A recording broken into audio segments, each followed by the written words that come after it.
La crema disolvente. Ian McEwan. Cierra los ojos, cierra los ojos, cierra los ojos. En la cocina, grande y desordenada, había un cajón. Por supuesto, había muchos cajones, pero cuando alguien decía, la cuerda está en el cajón de la cocina, todos lo entendían. Lo más probable era que la cuerda no estuviera en el cajón. Se suponía que tenía que estar, junto con una docena de cosas útiles que nunca estaban ahí. Destornilladores, tijeras, cintas adhesivas, chinches, lápices. Si uno quería una de esas cosas, miraba primero en el cajón y luego en todos los demás sitios. Era difícil de definir lo que se guardaba en el cajón. Cosas que no tenían un lugar natural, cosas que no tenían utilidad pero que no merecían ser tiradas, cosas que podrían arreglarse algún día, cosas como pilas que no estaban del todo gastadas, tuercas sin tornillos, el asa de una tetera de gran valor sentimental, un candado sin llave o una cerradura de combinación cuyo número secreto era un secreto para todos, las canicas menos apreciadas, monedas extranjeras, una linterna sin bombilla, un único guante de un par amorosamente tejido por la abuelita antes de morir, el tapón de una bolsa de agua caliente, un fósil roto. Debido a alguna mágica inversión, todo lo espectacularmente inútil iba llenando el cajón destinado a las herramientas prácticas. ¿Qué podía hacerse con una única pieza de rompecabezas? Pero, por otro lado, ¿se atrevía alguien a tirarla? De vez en cuando el cajón se vaciaba. Viola Fortune tiraba el desconcertante arsenal a la basura y volvía a hacer provisión de cuerda, cinta adhesiva, tijeras. Luego, poco a poco, estos preciosos artículos huían en señal de protesta a medida que los cachivaches volvían a acumularse. A veces, en momentos de aburrimiento, Peter abría el cajón con una esperanza de que los objetos le surgieran una idea o un juego. No ocurría nunca. Nada encajaba, nada tenía relación. Si 1.000.000 de monos hubiera agitado el cajón durante 1.000.000 de años, quizás el contenido habría acabado ensamblándose y formando una radio. Pero con toda seguridad esa radio nunca funcionaría y nadie la tiraría nunca. Y también había otras veces, como aquella aburrida y calurosa tarde de domingo, en el que nada salía bien, y Peter quería construir algo, inventar algo, pero no conseguía encontrar ninguna pieza interesante, y el resto de la familia no representaba ninguna ayuda. Lo único que querían hacer era haraganear tumbados en la hierba, fingiendo que dormían. Peter estaba harto de ellos. El cajón parecía ser un símbolo de todo lo malo de aquella familia. Menudo lío. No era de extrañar que no pudiera pensar nada con claridad. No era de extrañar que siempre estuviera con la cabeza en las nubes. Si viviera solo, sabría dónde encontrar destornilladores y cuerdas. Si estuviera solo, también sabría dónde estaban sus pensamientos. ¿Cómo era posible esperar que realizara los grandes inventos que cambiarían el mundo cuando su hermana y sus padres provocaban esas montañas de desorden? Aquella particular tarde de domingo, Peter estaba revolviendo el fondo del cajón. Buscaba un anzuelo, pero sabía que tenía pocas posibilidades. Su mano se cerró sobre un pequeño muelle grasiento que pertenecía a unas tijeras de podar. Lo dejó. Detrás había paquetes de semillas, demasiado viejas para plantarlas, no lo suficiente para tirarlas. ¡Qué familia!, pensó Peter mientras metía la mano derecha en el fondo del cajón. ¿Por qué no son como todo el mundo, con pilas de todos los aparatos y juguetes que funcionan, con rompecabezas y juegos de cartas completos y con todas las cosas en el armario adecuado? Su mano se cerró sobre algo frío. Sacó un pequeño frasco azul oscuro con una tapa negra. En una etiqueta blanca estaba escrito: crema disolvente. Contempló esas palabras durante largo rato, intentando descifrar su significado. En el interior había una viscosa crema blanca de superficie suave. Nunca se había utilizado, Introdujo en ella la llama del índice. La sustancia estaba fría. No era un frío riguroso y crudo de hielo, sino un frescor envolvente, aterciopelado y cremoso. Retiró el dedo y soltó un grito de sorpresa. La punta de su dedo había desaparecido. Se había disuelto completamente. Enroscó la tapa y subió corriendo a su cuarto. Colocó el frasco en una estantería. De una patada despejó el suelo de ropa y juguetes para poder sentarse con la espalda apoyada en la cama. Necesitaba pensar. Primero, se examinó el índice. Era casi tan corto como el pulgar. Tocó el espacio donde tenía que estar la parte que le faltaba al dedo. No había nada. La punta del dedo no era simplemente invisible. Se había fundido. Tras media hora de pensar con calma, Peter se dirigió a la ventana que daba al jardín de atrás. El césped parecía la versión al aire libre del cajón de la cocina. Ahí estaban sus padres tumbados boca abajo en la hierba, medio dormidos, tomando el sol. Entre ellos estaba Kate, que seguramente pensaba que tomando el sol se las daba de adulta.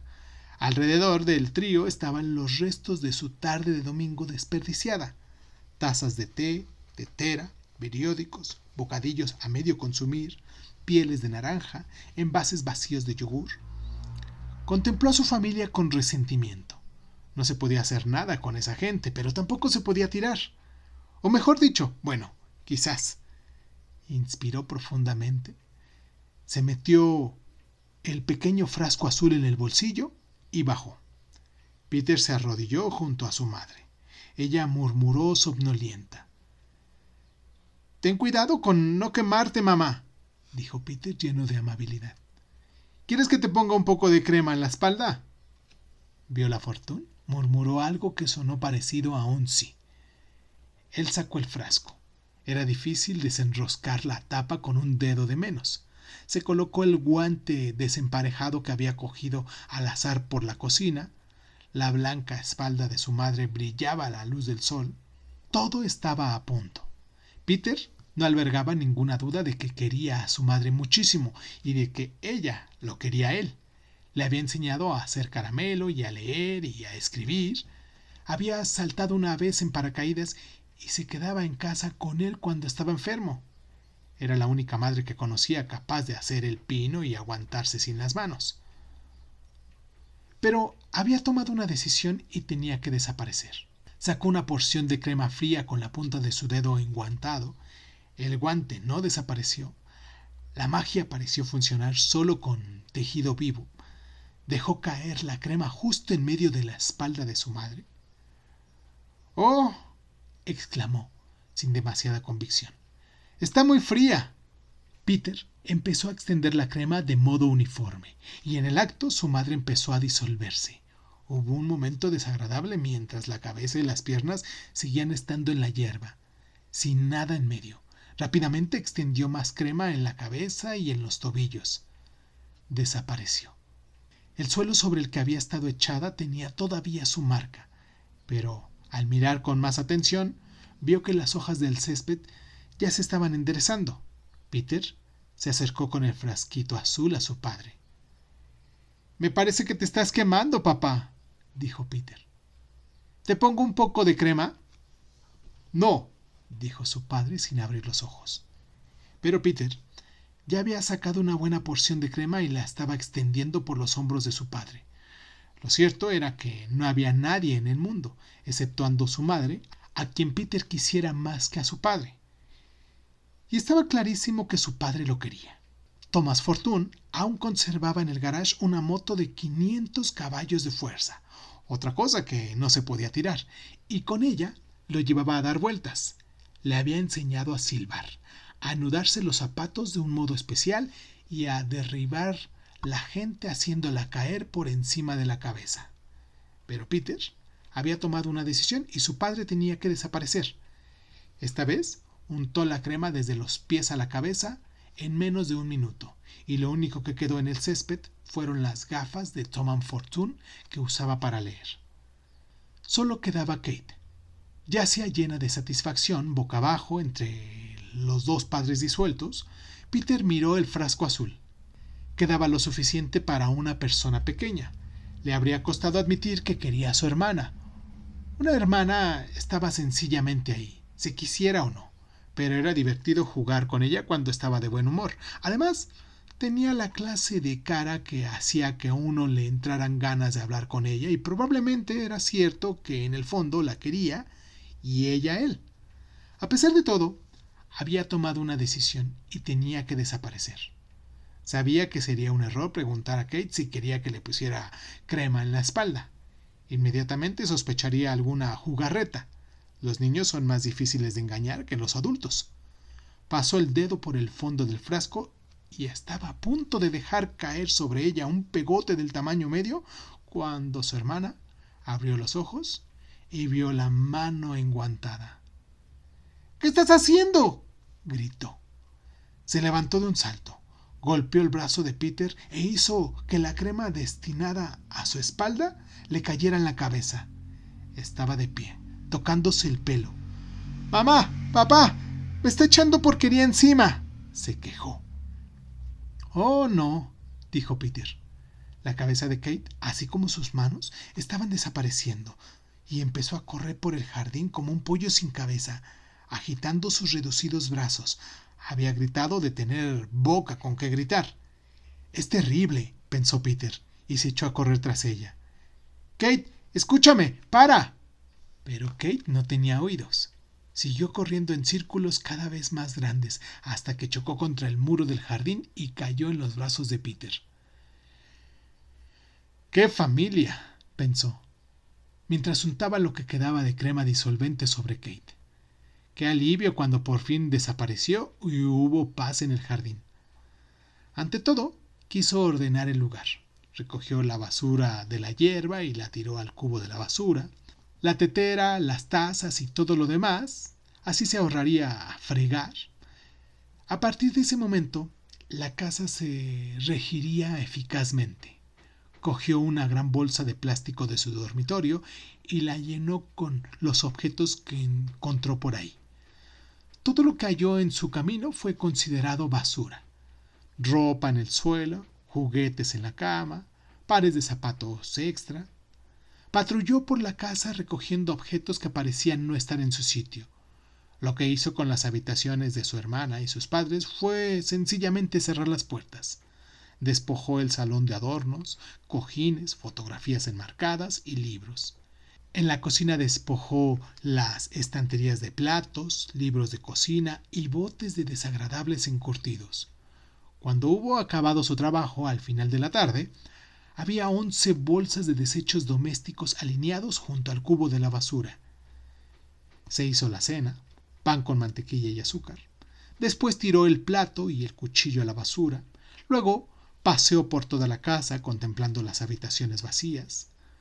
Por fin podía pensar bien. Por fin podía ponerse a inventar sus inventos. En cuanto encontrara un lápiz y una hoja de papel en blanco. El problema era que todos los objetos que solían encontrarse por ahí, como los lápices, estaban probablemente en una de las 11 bolsas junto al cubo de la basura. No importaba. Antes de empezar el trabajo duro, vería un ratito de televisión. La televisión no estaba prohibida en la casa de los Fortune, pero tampoco se fomentaba. La reacción diaria era de 1 hora. Una dosis mayor, creían los Fortune, pudría el cerebro. No aportaban ninguna prueba médica de esa teoría. Eran las 6 de la tarde cuando Peter se sentó en el sillón con 1 litro de limonada, 1 kilo de toffees y un bizcocho. Esa noche vio lo de toda una semana.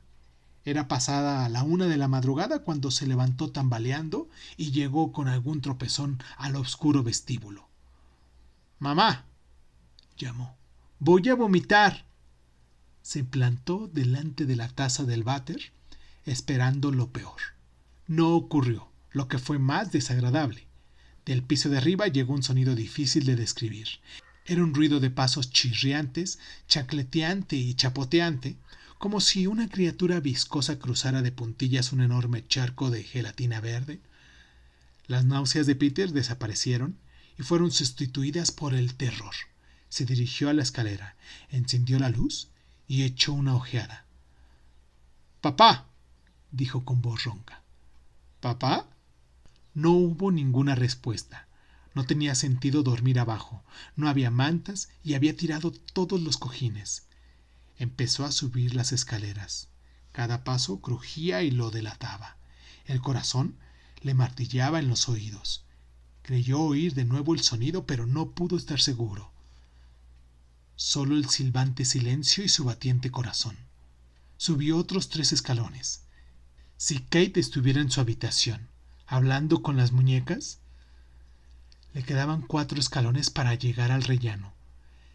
Si había un monstruo moviéndose de un lado a otro en un charco de gelatina, se había detenido y lo estaba esperando. Su dormitorio estaba a 6 pasos de distancia. Contó hasta 3 y se lanzó a correr. Cerró con fuerza la puerta tras él, echó el pestillo y se apoyó contra ella, esperando. Estaba a salvo. La habitación parecía desnuda y amenazadora. Se metió en la cama con ropa y zapatos, dispuesto a salir por la ventana en caso de que el monstruo derribara la puerta. Esa noche, Peter no durmió. Corrió en sueños, en resonantes pasillos, a través de un desierto de piedras y escorpiones, por laberintos de hielo, a lo largo de un inclinado y blando túnel rosa de paredes goteantes. Fue entonces cuando se dio cuenta que no lo perseguía el monstruo. Estaba corriendo por su garganta. Se despertó de golpe y se sentó en la cama. Fuera había luz. Era media mañana quizás, o primera hora de la tarde. El día tenía ya un aspecto gastado. Quitó el pestillo de la puerta y asomó la cabeza. Silencio. Vacío. Descorrió las cortinas de la habitación. La luz entró a raudales y empezó a sentirse más valiente. Fuera se oía el canto de los pájaros, el ruido del tráfico, el sonido de una cortadora de césped. Cuando volviera la oscuridad, también lo haría el monstruo. Lo que necesitaba, pensó, era una trampa. Si pretendía pensar con calma e inventar su invento. Tenía que acabar con el monstruo de una vez por todas. Necesitaba, 20 chinchetas, una linterna, algo pesado al final de una cuerda amarrada a un palo. Esos pensamientos lo llevaron abajo, a la cocina. Abrió el cajón.